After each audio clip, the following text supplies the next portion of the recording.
Louvado seja nosso Senhor Jesus Cristo. Nós estamos refletindo a nossa leitura da carta aos Hebreus. Vamos trabalhar o nosso 32º encontro. É o capítulo 12, do versículo 18 a 29. Ouçamos o texto da carta aos Hebreus, capítulo 12, do versículo 18 até 29. Não rejeitem o dom de Deus. Vocês não se aproximaram de uma realidade palpável.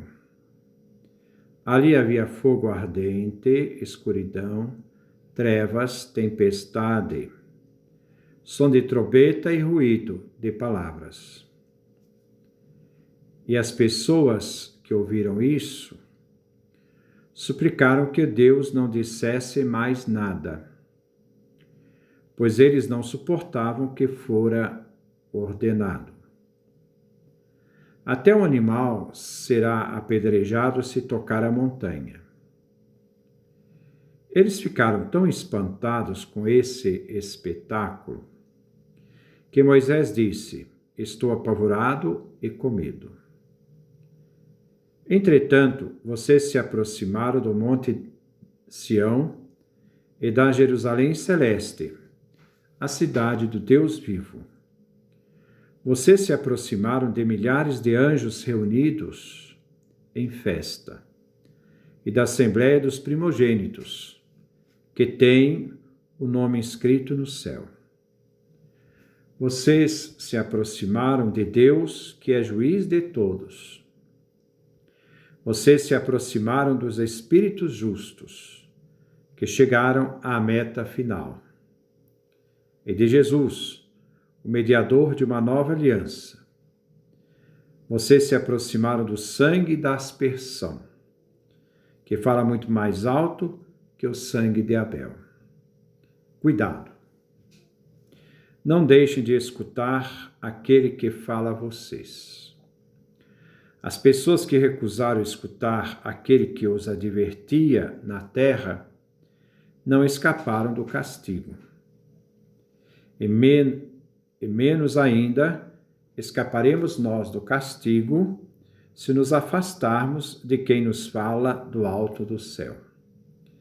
Aquele cuja voz um dia abalou a terra, agora diz: mais uma vez farei estremecer não somente a terra, mas também o céu. A expressão, mais uma vez, anuncia o desaparecimento de tudo aquilo que participa da instabilidade do mundo criado, para que permaneça só o que é inabalável. Já que recebemos um reino inabalável, conservemos bem essa graça. Por meio dela, sirvamos a Deus de tal modo que o agrademos, isto é, com respeito e temor. Pois o nosso Deus é um fogo devorador.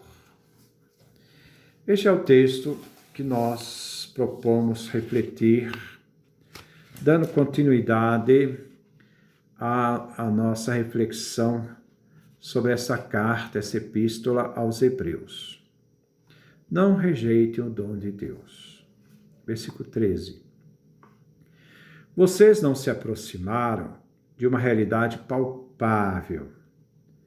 Ali havia fogo ardente, escuridão, trevas, tempestades. O som de trombeta e ruído de palavras. Versículo 19.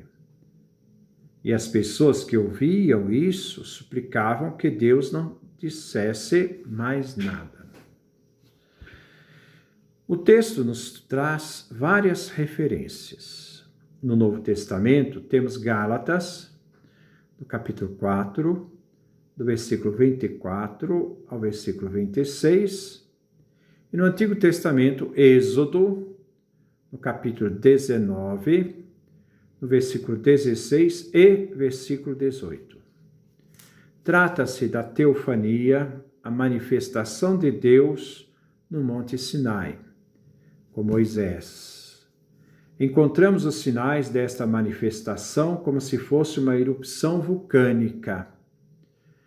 Diante desta teofania, as pessoas ficaram com medo, aterrorizadas pelos estrondos.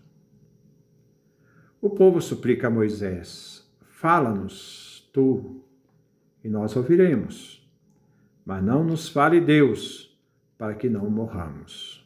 Êxodo, capítulo 20, versículo 19.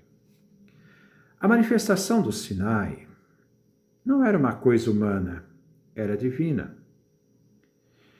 E por isso o autor da carta diz: vocês não se aproximaram de uma realidade palpável, isto é, que não pode ser percebida pelo sentido do tato, que se toca. Mas ali era uma realidade divina. Os místicos cristãos sempre afirmaram que Deus se esconde em densas nuvens, assinalando assim o mistério divino do Pai, que só pode ser conhecido por mediação do Filho. Versículo 20. Pois eles não suportavam o que fora ordenado. Até o animal será apedrejado se tocar a montanha. A manifestação divina é tão sagrada que foi proibido a qualquer ser humano ou animal de aproximar dos limites da montanha. Isto provocou medo de aproximar e ser morto. Nós vemos lá no livro do Êxodo, no capítulo 19, no versículo 12 e versículo 13, versículo 21. Eles ficaram tão apavorados com esse espetáculo que Moisés disse: estou apavorado e com medo. Disse Moisés: fiquei com medo da cólera e furor que Javé estava dirigindo contra vocês, pois ele queria até destruí-los. Javé, porém, me ouviu ainda esta vez. O tema se refere a Deuteronômio, capítulo 9, versículo 19. Javé intercede porque o povo de Israel irritou Javé. Moisés intercede porque o povo de Israel irritou Javé. A intercessão de Moisés pelo povo. Que até no Monte da Aliança também irritaram Javé. Com a demora de Moisés, o povo fez um ídolo de metal, um bezerro. Diante do acontecido, Moisés sobe a montanha para interceder pelo povo. Moisés, diante da intercessão, sente apavorado e com medo, mas Javé o ouviu em sua intercessão e súplica. Versículo 21. Entretanto, vocês se aproximaram do Monte Sião e da Jerusalém celeste, a cidade do Deus vivo. Vocês se aproximaram de milhares de anjos reunidos em festa. Versículo 23. E da Assembleia dos Primogênitos, que tem o nome escrito no céu. Vocês se aproximaram de Deus, que é juiz de todos. Vocês se aproximaram dos espíritos justos, que chegaram à meta final. O autor da carta faz uma analogia entre a manifestação de Deus no Antigo Testamento, no Êxodo, e a manifestação do Novo Testamento, em que os cristãos participam. Essa analogia podemos assim definir. Primeiro, no Antigo Testamento, vocês de fato não se aproximaram. No Novo Testamento, vocês, porém, se aproximaram. No Antigo Testamento, de uma realidade palpável, material, o Monte Sinai. No Novo Testamento, vocês se aproximaram do Monte Sião, Jerusalém. No Antigo Testamento, vocês não se aproximaram da chama de fogo. No Novo Testamento, vocês aproximaram da cidade do Deus vivo. Antigo Testamento, vocês não se aproximaram de uma tempestade obscura e tenebrosa. Novo Testamento, vocês se aproximaram da Jerusalém celeste.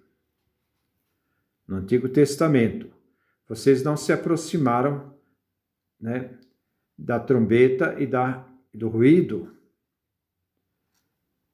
Novo Testamento, vocês se aproximaram da Assembleia dos Primogênitos. Antigo Testamento, vocês não pediram, para não mais ouvir a palavra. Novo Testamento, mas ouvir o Deus vivo universal, o Deus do Espírito dos justos, tornado perfeito. Antigo Testamento, a visão era terrível a Moisés, que disse: tenho medo e tremo. Novo Testamento, a realidade de Jesus, mediador de uma nova aliança, cujo sangue fala com mais eficácia do que o sangue de Abel. Então, há uma referência entre a manifestação de Deus no Antigo Testamento e a manifestação de Deus na pessoa de Jesus Cristo no Novo Testamento. Se uma realidade é uma realidade de afastamento, o Antigo Testamento, o Novo Testamento é uma realidade de aproximação. Essa aproximação ao Pai que Jesus realizou por meio de nós na cruz, instaurando a nova aliança. A nova aliança, selada com o sangue de Jesus, é uma experiência alegre, festiva, em que se participa das realidades salvíficas, isto é, de salvação, realidades espirituais e definitivas. E por isso não se tem medo e pavor, como se tinha na antiga aliança. A segunda aliança se realiza num clima de relações pessoais comunitárias, isto é, cidade celeste, cujo centro está Deus, Senhor e juiz universal. Versículo 24. E de Jesus, o mediador da nova aliança. Vocês se aproximaram do sangue da aspersão, que fala muito mais alto que o sangue de Abel. Jesus, em referência ao Antigo Testamento, é o mediador da nova aliança. Mediador é aquele que se coloca no meio entre Pai e os seres humanos. Essa mediação do Filho se realiza quando, na sua natureza humana, Jesus morre na cruz e, com seu sangue, sela a aliança com seu sangue.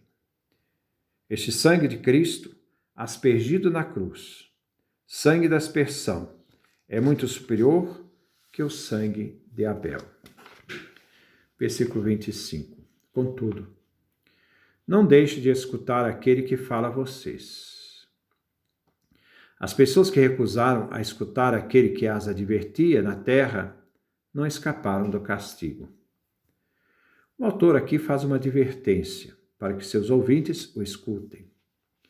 E cita o exemplo de quem não escuta ou não escutou, aqueles que os advertiam na terra, no tempo de duração, não escaparam do castigo. Pode ser os apóstatas que renunciaram à fé.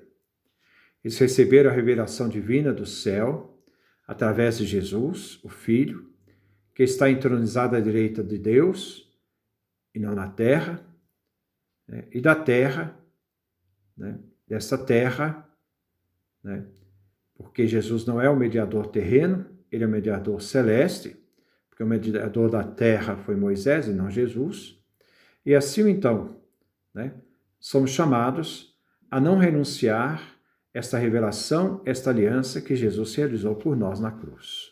Versículo 25b. E menos ainda escaparemos nós do castigo se nos afastarmos de quem nos fala do alto céu. Isto é escutar o Cristo, que está à direita do Pai, o Filho eterno. Versículo 26. Aquele cuja voz um dia abalou a terra, agora diz: mais uma vez farei estremecer não somente a terra, mas também o céu. É o Salmo 68, versículo 9. O próprio Javé diz, expressão para escatologia, o fim da história, né? Então, aqui se faz uma referência ao fim da história. Farei estremecer não somente a terra, mas também o céu. Versículo 27. A expressão, mais uma vez, anuncia o desaparecimento de tudo aquilo que participa da instabilidade do mundo criado. Porque esse mundo criado é criatura. A criatura tem início e tem fim. Esse mundo criado, por ser uma natureza criada, nascida, aquilo que nasce vai ter um fim. Dentro das dimensões da realidade biológica, dentro da dimensão dos gastos da própria vida, né? Essa é uma realidade. Então, a realidade da Terra, ela vai ter um fim, né? É criatura, né? A vida em Deus não tem fim, porque participa da eternidade, onde não existe mais a história, existe a eternidade em Deus. Como o que é eterno e inabalável ficará, será permanente. Entre este reino inabalável, que não é material, nem criatura, devemos aqui ver o autor usar então o imperativo, exortativo, para que possamos conservar esta graça recebida. Pois por meio dessa graça é que somos chamados a servir a Deus, e assim possamos agradá-lo, com a reverência que se deve ao Pai, por tudo que por nós realizou em seu Filho Jesus, com respeito devido a Deus, né, e ao temor de Deus. Versículo 29. Pois o nosso Deus é um fogo devorador. A imagem do fogo não lembra só o julgamento de Deus, os que são infiéis ao próprio compromisso.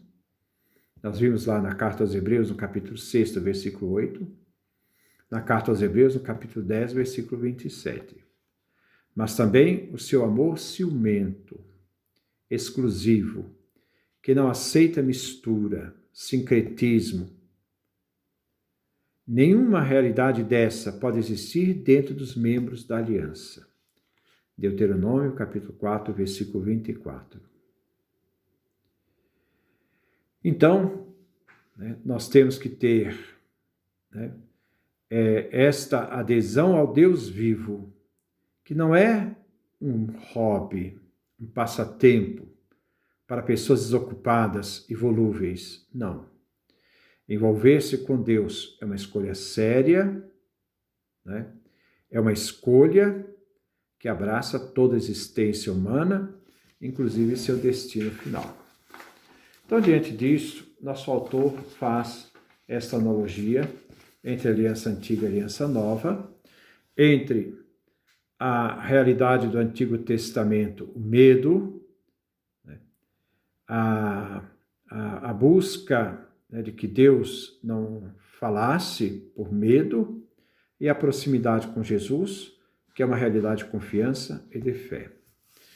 Vivenciar isso é estar atento àqueles que nos falam da palavra de Deus, para que mantenhamos firmes, não sejamos apóstatas, nem imaturos, mas pessoas que respondem positivamente à fé, que têm uma seriedade. E essa seriedade não pode existir brincadeiras, nem tampouco infantilismos. A maturidade da fé nos faz aproximar do Pai por meio do seu Filho, nova aliança em seu sangue. O sangue de Cristo nos redimiu e nos deu vida nova. Somos agora participantes da Jerusalém celeste, não de uma cidade perecível, mas uma realidade imperecível, a vida em Cristo. Que Deus nos dê a sua graça, a sua bênção, a sua face resplandeça sobre nós.